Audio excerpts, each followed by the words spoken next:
Hello students, welcome to my channel Keerti's coding. C language के इस series में आपका स्वागत है। आज के इस सीरीज़ में हम आपको ब्रेक स्टेटमेंट के बारे में डिटेल से बताने वाले हैं। तो आज के इस वीडियो लेक्चर में हम 3 क्वेश्चन डिस्कस करेंगे। What do you mean by break statement, how to work break statement and what is the use of break statement. और हम आपको ब्रेक स्टेटमेंट का जनरल फॉर्म भी दिखाएंगे, मतलब ब्रेक स्टेटमेंट का यूज़ हमारे लूप में कैसे किया जाता है। तो लूप कंट्रोल स्टेटमेंट में हम ब्रेक स्टेटमेंट का यूज़ कैसे कर सकते हैं। तो यहाँ पर हम लिख सकते हैं in loop. Okay, break statement का यूज़ हम लूप में कैसे करते हैं। ओके, ये इसको बारे में आज हम जानेंगे। तो लूप में ब्रेक स्टेटमेंट का यूज़ कैसे करेंगे। फर्स्ट क्वेश्चन है हमारा, what do you mean by break statement. Break statement बोलने का मतलब क्या है। आपको ब्रेक कीवर्ड है, एक 32 कीवर्ड्स में से एक कीवर्ड है हमारा ब्रेक। ठीक है, तो ब्रेक बोलने का मतलब ही है कि स्टॉप, वहाँ पर रुक जाओ, उसके आगे और नहीं बढ़ेगा। जिस तरह से गाड़ी में हम ब्रेक लगाते हैं तो गाड़ी स्टॉप हो जाता है, उसी प्रकार अगर हम ब्रेक स्टेटमेंट का यूज़ करते हैं तो वहाँ पर ही स्टेटमेंट ब्रेक हो जाता है, उसके बाद का स्टेटमेंट हमारा रन नहीं करेगा। तो ये है हमारा break statement. It is an keyword, it is an loop control instruction, क्योंकि ये लूप को कंट्रोल करता है। हम इसका use do, while, for loop में करके दिखाएंगे आपको। ठीक है, आपको एज एग्जाम्पल बताएंगे किस प्रकार वो लूप को कंट्रोल करता है। तो ब्रेक स्टेटमेंट जिस भी स्टेटमेंट के बाद लगाया जाता है वो स्टेटमेंट को वहाँ से स्लैप कर दिया जाता है। वहाँ पर कंपाइलर जो है ब्रेक स्टेटमेंट जो भी कंडीशन में लगाया गया है वो स्टेटमेंट को वहाँ से स्लैप कर देता है और आगे का स्टेटमेंट फिर से एग्जीक्यूट करने लगता है। ओके, या फिर अगर हम ज़्यादा लूप का यूज़ नहीं करेंगे तो क्या करेगा, उसके बाद का स्टेटमेंट को ही वो स्लैप कर देगा और डायरेक्ट लूप के बाहर आ जाएगा।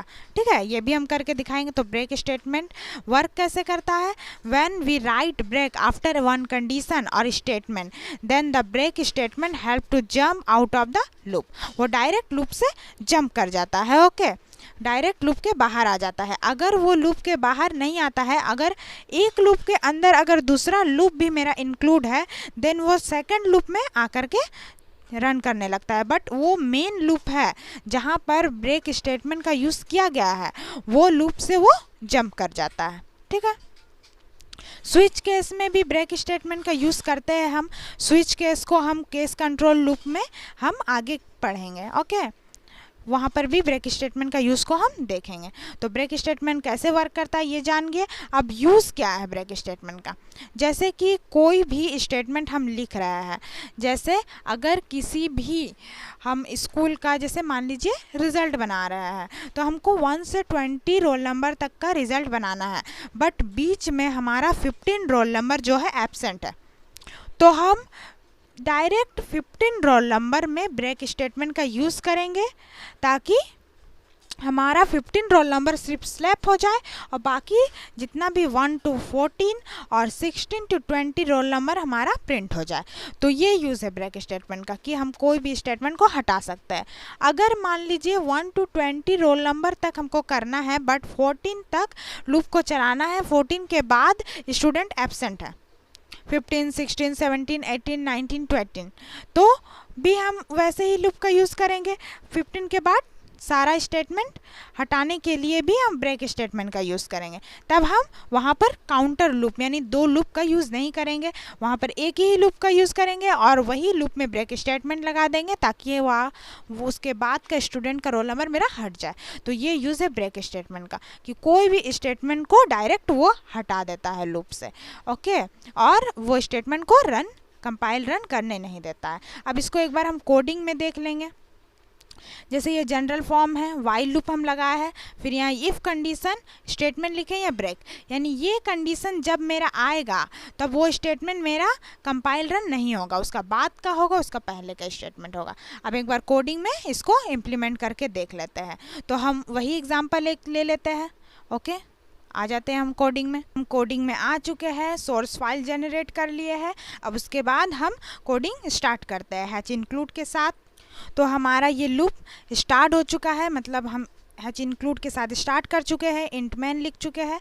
अब उसके बाद हम एक वेरिएबल डिक्लेयर कर लेते हैं, इंट टाइप का वेरिएबल आई एक डिक्लेयर कर लेते हैं, जहाँ पर हमको फर्स्ट लूप चलाना है, ठीक है, जिसका इनिशियल वैल्यू 0 रखते हैं। मतलब हमको 1 से लेकर के 20 तक रोल नंबर प्रिंट करवाना है, बट हमको 15 रोल नंबर प्रिंट नहीं करवाना है। इसके लिए हम एक लूप चलाएंगे। तो आई एक लूप चलाया है, ठीक है, मतलब 15 के बाद भी हमको स्टेटमेंट रन करवाना है। अगर हम ब्रेक स्टेटमेंट डायरेक्ट 15 में लगा देते हैं तो हमारा आगे का स्टेटमेंट भी रन नहीं करेगा अगर 1 लूप होगा।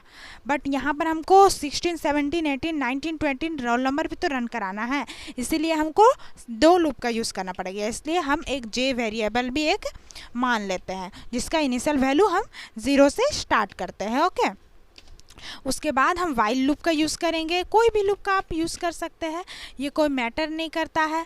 हम वाइल लूप का यूज़ करेंगे। इनिशियल वैल्यू मेरा आई, उसके बाद इंक्रीज़ होगा value i plus plus less than equal to मेरा हमारा शुरू होगा 10, मतलब कि हमको 20 तक चलाना है, तो हम ये वैल्यू 10 तक 20 तक किसी भी वैल्यू हम ले सकते हैं, ठीक है, क्योंकि हम मेरा तो प्रिंट करवाना है हमको एक्चुअली रोल नंबर, जिसको हमको लिखना है आपको जे कंडीशन में। ओके, तो उसको हम जे कंडीशन में लिखेंगे, ठीक है। तो हमने देखिए यहाँ पर हमने लिख लिया है J equal to initial value 0 से स्टार्ट किया था, वाइल के अंदर 10 तक चलाया है। आप जितना भी चला सकते हैं, आई को भी प्रिंट करवा सकते हैं, ये कोई मैटर नहीं करता है। बट इसके बाद मुझे 20 तक रोल नंबर प्रिंट करवाना है, इसीलिए इंक्रीमेंट सेंटेंस प्लस प्लस जे से लेस देन इक्वल टू 20, यानी 20 तक रोल नंबर प्रिंट कर दो तो, ठीक है। इफ़ जे इक्वल टू 15, हमको 15 रोल नंबर को स्लैप करना है, तो यहाँ पर हमने ब्रेक स्टेटमेंट का यूज़ किया है। ओके, अगर 15 रोल नंबर आया तो हम ब्रेक स्टेटमेंट करेंगे डायरेक्ट लूप से एग्जिट, यानी ये प्रिंटफ स्टेटमेंट मेरा नहीं रन करेगा। जब ही 15 आएगा तभी ब्रेक लगेगा, तो ये प्रिंटफ स्टेटमेंट रन नहीं करेगा तब, और नहीं तो अदरवाइज़ ये प्रिंटफ स्टेटमेंट रन करेगा, यानी 1 से लेकर के आपका 14 वैल्यू तक प्रिंट होना चाहिए जे में। ओके, फिर उसके बाद हम ये लूप से टर्मिनेट किया 15 में, फिर उसके बाद ये फर्स्ट लूप में आया आउटर लूप में आने के बाद फिर उसके बाद फिर से स्टेटमेंट रन किया, यानी 15 स्लैप हुआ, फिर 16 से लूप चलेगा, ये हम देखेंगे। ओके, तो ऐसा मेरा आना चाहिए 1 2 3 4 5 6 7 8 9 10 11 12 13 14 तक प्रिंट होगा, फिर उसके बाद 16 से वैल्यू प्रिंट होगा। तो हम कंपाइल रन करके देखते हैं।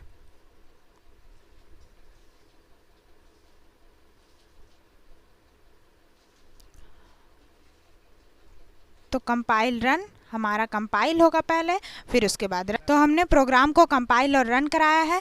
देखिए यहाँ पर हमारा प्रोग्राम में 1 2 3 4 5 6 7 8 9 10 11 12 13 14 तक प्रिंट हुआ है। 15 यहाँ पर स्लैप है, क्योंकि हमने 15 में यहाँ पर देखिए ब्रेक स्टेटमेंट का यूज़ किया है, तो 15 वाला लाइन यहाँ पर स्लैप हो चुका है। उसके बाद 16 17 18 19 20 प्रिंट हो चुका है। ये वाला आई इक्वल टू जो 10 तक माने हैं वेरिएबल, ये जहाँ तक भी मान सकते हैं, ये मैटर नहीं करता है। इसके कारण ये नेक्स्ट स्टेटमेंट हमारा चला है, क्योंकि हमने यहाँ पर 2 लूप का यूज़ किया है, क्योंकि ब्रेक स्टेटमेंट हमारा ये वाला वाइल लूप में है, ठीक है, यानी कि J less than is equal to 20 वाला वाइल लूप में है, इसलिए ये वाला वाइल लूप से तो ये निकल चुका है, बट ये वाला वाइल लूप में तो अभी भी ये एंटर है, इसीलिए ये 16 17 18 19 20 तक प्रिंट हुआ है। अगर हम ये भी वाइल लूप से इसको निकाल देते हैं तब ये प्रिंट नहीं होगा, ओनली 14 तक कंपाइल रन करेगा, उसके बाद स्टेटमेंट रुक जाएगा। ये भी हम एक बार करके देख लेते हैं, ठीक है। तो यहाँ पर हमने कंडीशन को चेक किया, ओनली 1 लूप का यूज़ किया, वाइल प्लस प्लस यहाँ पर जे वेरिएबल माना, ओनली जे प्लस प्लस तुम्हारा 20 तक चला है लूप, 15 ने ब्रेक स्टेटमेंट और 15 को प्रिंट करवाना है, तो उसके बाद हम प्रिंट करवा दे रहे हैं इसको। तब देखिए यहाँ पर मेरा लूप कंपाइल रन करेगा ओनली 14। तो देखिए हमारा प्रोग्राम कंपाइल और रन किया है, यहाँ पर 1 to 14 तक प्रिंट हो चुका है, यहाँ पर 15 के बाद कुछ भी प्रिंट नहीं हुआ है, क्योंकि हमने यहाँ पर ओनली 1 लूप का यूज़ किया था। इसके बाद वाले प्रोग्राम को आप फिर से जाके देख लीजिए कि हमने 2 लूप का यूज़ किया था, इसीलिए 15 के बाद 15 वाला नंबर सिर्फ स्लैप हुआ था, उसके बाद जितना भी नंबर्स है 16 17 18 19 20 तक प्रिंट हुआ था। तो ये 2 डिफरेंस हम जान चुके चुके हैं कि हम 2 लूप्स का यूज करके किस प्रकार से ब्रेक स्टेटमेंट का यूज़ कर सकते हैं, हम 1 लूप का यूज़ करके किस प्रकार से ब्रेक स्टेटमेंट का यूज़ कर सकते हैं। तो आज का वीडियो लेक्चर मेरा ब्रेक स्टेटमेंट का यहीं समाप्त होता है। इसके बाद हम कंटिन्यू स्टेटमेंट के बारे में जानेंगे।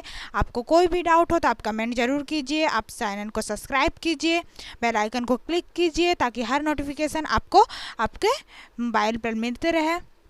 और आप हमारे चैनल को लाइक कीजिए, कमेंट कीजिए ज़रूर कोई भी प्रॉब्लम हो। Thank you students for watching this lecture.